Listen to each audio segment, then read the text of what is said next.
Hi, this is Paul from Strung Too Tight. Stephen here, hello. And here we are on episode 5 of our podcasts. We're hoping to do 3 or 4 podcasts this week, and we'll try and wear different clothes, but Steve only brought one, so don't worry about it, because he's useless, as usual. Steve actually went off the radar for 3 or 4 days, if you've probably noticed on Instagram and everything like that. You don't get any signal in the mountains. You're in the desert. Sorry, you're on the coast. It's in the mountains. You went to beautiful Fujairah. Very beautiful. My wife and I went to Fujairah at New Year, and it was spectacular. I'm sure Christoph went there as well. Christoph was there, yeah. Staying in a hotel. Yeah, lucky guy. But yeah, beautiful place. If you're in the UAE and you've not been to Fujairah, please go. Anyway, Steve, come on, let's start talking about it. Miami, it's finished. Where do we start? Well, quite clearly, form goes out the window. I mean, if you'd asked me would I pick those, not just the 4 players, but 2 of those players in the finals, no way. It's quite shocking, actually, and a strange one for you is that the only non-American to win anything was Ashley Barty in the doubles with Coco Vandeweghe. But let's start with the guys, because it's just finished last night. I was watching it. Did you manage to stay up? Not all of it, no. Sure. Well, I was sending you messages, but never mind. I was blown away with the intensity, the enjoyment that was going on court from both players. Yeah. I'm a big fan of both players for different reasons. I think Zverev is obviously going to be the next number 1, but I like him because he's got character, he's got personality, and he shows it in his matches. Yeah, I think he's a very classy guy as well, even in his speech afterwards and how he congratulated Isner. Again, I think he's one of those players that he does love what he does. Yeah. I think he loves being out there on court. And I want to get to the post-match speeches at the end of this, actually, because like you say, they're 2 classy guys. They played an epic match. I'm not going to say it was the greatest match in the world, but some high quality points. But just the sportsmanship, the general sort of ambience of the whole event was just captured in that 3-setter yesterday, which was fantastic. I didn't think I'd stay awake, but I did, and I was quite happy I did. 5 break points. Zverev lost them all. Did he have 5? Yeah, I thought he got less than 5. No, 5. Well, I mean, had his chances. He did have a few chances. He only had 3. Yeah, I think he had 3 in the final set. Oh no, he had none. Are you sure? I thought he had 3 in total, but he didn't have any in the final set. And Isner, when you could see in the middle of that second set, Isner just looked so out of it. He looked gone, and I don't know what happened, but it's a couple of points here and there. And then all of a sudden, Zverev hit a couple of wild backhands. He hit a wild one into the net, wild one out wide onto the Isner backhand side, double faulted, and then lost that game. And it just went from Isner looking as if he was going to lose comfortably in 2 to, well, actually, there's only 1 winner here. I think he made a comment, didn't he? He just told himself to relax. I mean, I don't know if you're aware of it, he only won 1 match on the ATP Tour going into this tournament. 1 match.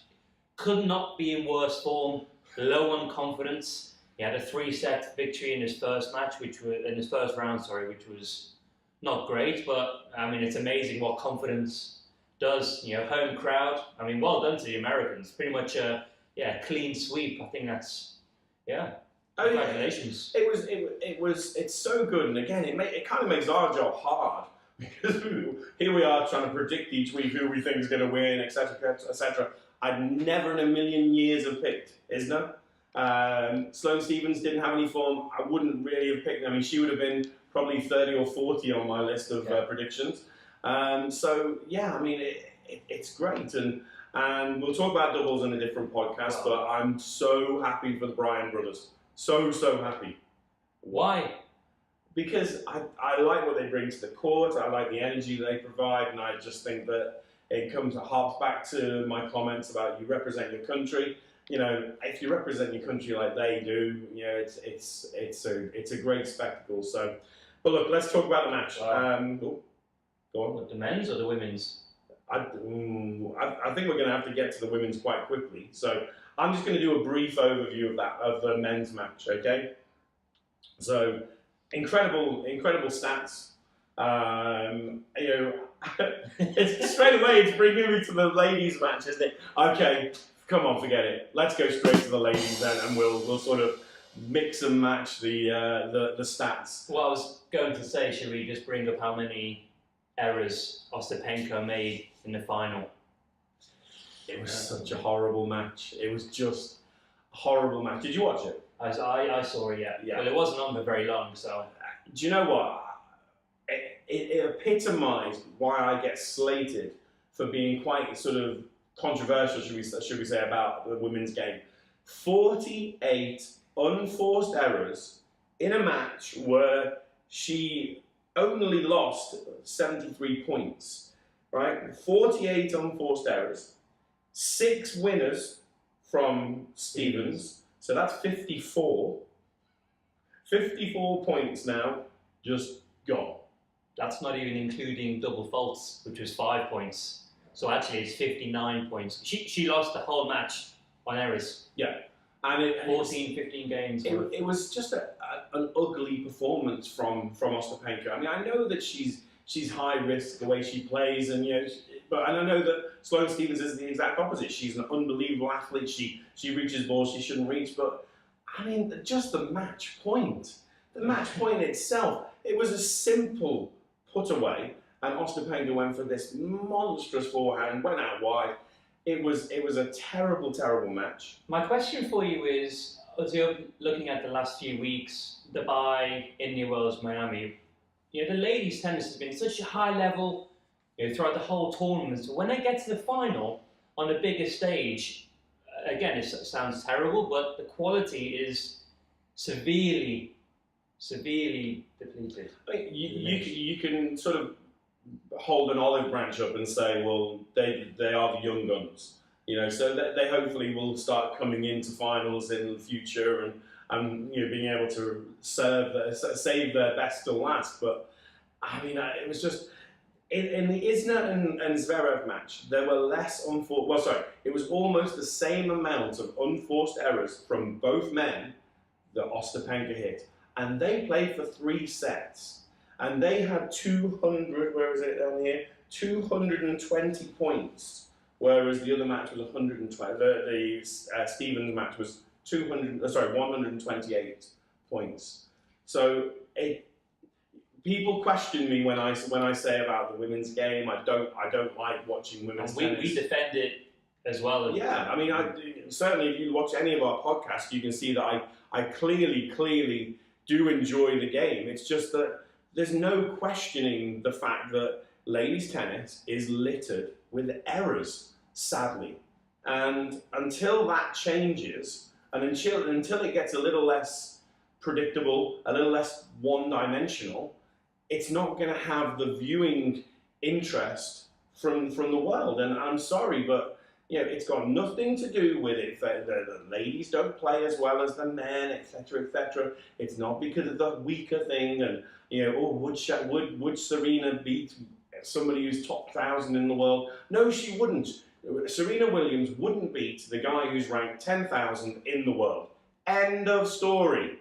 There's no question about it. If you understand anything about tennis, then you will know that Serena would not be able to beat Mr. 10,000 in the world. And I'd probably go as far to say 20,000 in the world. You know it. I'm just not going to say it. No. He is right. I think John McEnroe brought it up at the US Open last year, and obviously it was heavily slated for it. I mean, even Serena has come out actually and said, even though she didn't want her name being brought into it, she knows as well the difference is quite large. And I think that's the problem at the moment, is that the ladies, they're not out for it in terms of we want the same as the guys. It's a completely separate event.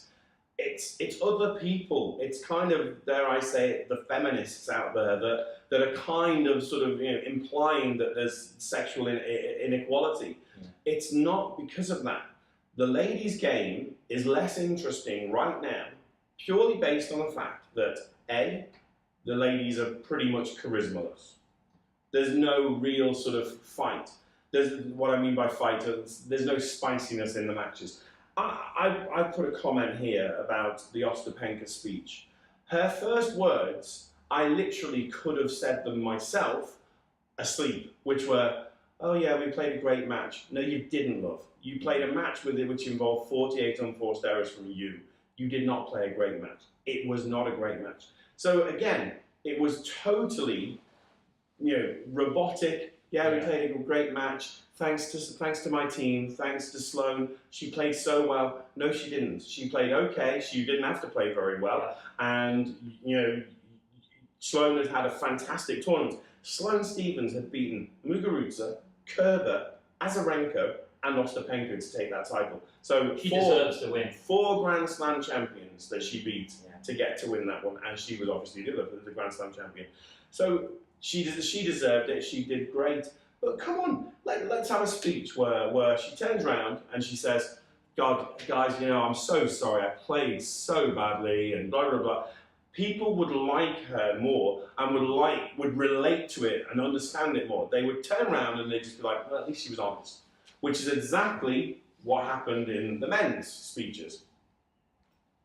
You don't want to speak because you don't.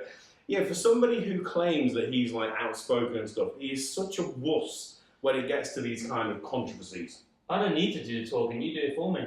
Okay, so compared to the men's one then. Well, look at what Mr. Zverev said about John Isner and the classy words he spoke about him, congratulating him and saying he obviously deserved to win and thanking him for playing with him when he was younger. It was gorgeous. I mean, it really was, Nice. Lovely. It was real. I think what Paul is going on about, like I say, they speak a little bit more genuine about the match, about the people. But I think that's the men's tours where it's very different to the women's, isn't it? Actually, the men's tour, they probably are, we've seen it, they are friends with each other. The ladies' tour is very different. It's a lot more ruthless, in my opinion. They really, a lot of them don't get on with each other. They don't want to share courts at practice, so I think there's less affection towards their colleagues and their peers. So obviously, when you get 2 nice guys playing a good tennis match in a final, makes for a good speech. If we were able to go back in time and we had the decision that one of us had to watch one final and one of us had to watch the other, which final would you have requested to watch prior to knowing the results? So which one would you have asked to watch? Well, it will always be the men's. You see, I would have chosen the women's, and the reason I chose the women's is because I would have thought to myself, Isner, big serve, not really much of a ground stroke game. That match is going to be very much tie break. Oh, I don't want it. I'd have chosen the women, and the men embarrassed the women in terms of the quality of the match. End of. Well, I can't think of a bad men's final for a long time, anyway. Well, Wimbledon, last year's Wimbledon was pretty awful. It's quite a while. Okay. Well, how many of you watched? Every single one. Let's be honest. Anyway, look, some important facts though. So, Isner now goes up to a career joint high of number 9 in the world. He was number 9 in June 2012. Stevens moved into the top 10 as well. She goes to number 9, which is awesome. And most interestingly, I think, because I'm a bit naughty, Federer is now 100 points behind Nadal, and Nadal has 4,600 points to protect on clay. He will win every event. He will. I'm going to say right now, Nadal will win every clay event he plays. He's been practicing for 3 weeks. He could have easily played Indian Wells and Miami. Okay. Easily. Okay, well, on air, then, we'll put this out there. The first tournament Nadal doesn't win, you've got to wear the Liverpool shirt. The first clay tournament. Yeah, the moment Nadal doesn't win, because Nadal is not going to win every clay court event. Who's going to beat him? Team, if he's fit. He's got a cracked ankle. Cracked ankle. Yeah. Is it really cracked? Yeah, he's in bad shape. Okay, well, I think Zverev could beat him. No way. Okay, well, we'll see. I mean, gosh, but what if he does win every tournament? Then I will on the post French Open I will wear an Everton t-shirt. You'll have to buy for me. You can't get them in the I ain't fitting into one of yours. I'll call Big Rossi. He's about your size. Yeah, Big Rossi. Let's see if we can get him in. And you can both embarrass me. And I think Nadal will win the clay tournaments. I honestly, I just don't. I don't know why. I've written him off so many times. I think that Nadal is going to. He'll win one or two, but he's not going to win them all. I don't even think he's going to be able to play them all. I don't think he's going to be able to play them all. He's going to get injured, and he's going to want to protect himself for the French Open. As long as he wins every clay tournament he plays in. So he does Monte Carlo, wins that, probably thinks to himself, oh, I'm a bit injured now, so I'll ease off a bit. So then he only has to do two. Okay, look, I don't care. In my opinion, he is not going to win every clay court event that he enters this year. Okay, so the bet is this, that I will wear an Everton t-shirt, did really well against City the other day, at home as well. An Everton t-shirt, 17% of possession. 17% of possession, and still scored a goal. That was Osipenko's balls in, wasn't it? 17% of shots in the court, I think. I don't even think it was that. But look at trying to take it away from the Everton performance yesterday. I'll wear an Everton top after the French Open for the first podcast we do. If he doesn't, the moment he doesn't win one, which he won't win them all, you have to wear one of my Liverpool ones, and obviously they're huge. So Deal. Sorted. Shake on it then. Right, you were there. You were witness to that one. Alicia, just edit that bit out. Alicia, no, it's okay. My wife is not going to edit it. She's there. She's proof. Look at that. Sweaty hands. Well, that's because we turned the AC off. Anyway, guys, thanks for paying any attention to us. Share it. Subscribe to it. No one answered my question the other day, by the way. Maybe I don't think I get it. What? Did you? Can I answer? Yeah, go on. Sam Stosur. No. Barbara Strickova. You absolutely don't. So the question I asked on the last podcast was, which female player had the highest strung tension throughout the Dubai Duty-Free Tennis Championships? It's Barbara Strickova. She has 36 kilos, which is 80 pounds. Insane. Which is just insane. But she didn't last long. She got beaten in the first round of the singles, and I think she got beaten. She pulled out. So yeah, didn't really do her much good. I'll ask one more question then, and see if anyone answers it. Come on. My question is this. If Barbara Strickova had the highest string tension, in all the players, by the way, not just the singles players, that's a hint, by the way, who, on the tour, men's or females, has the lowest string tension? What do they get if they win? They can have a hug or a kiss from you.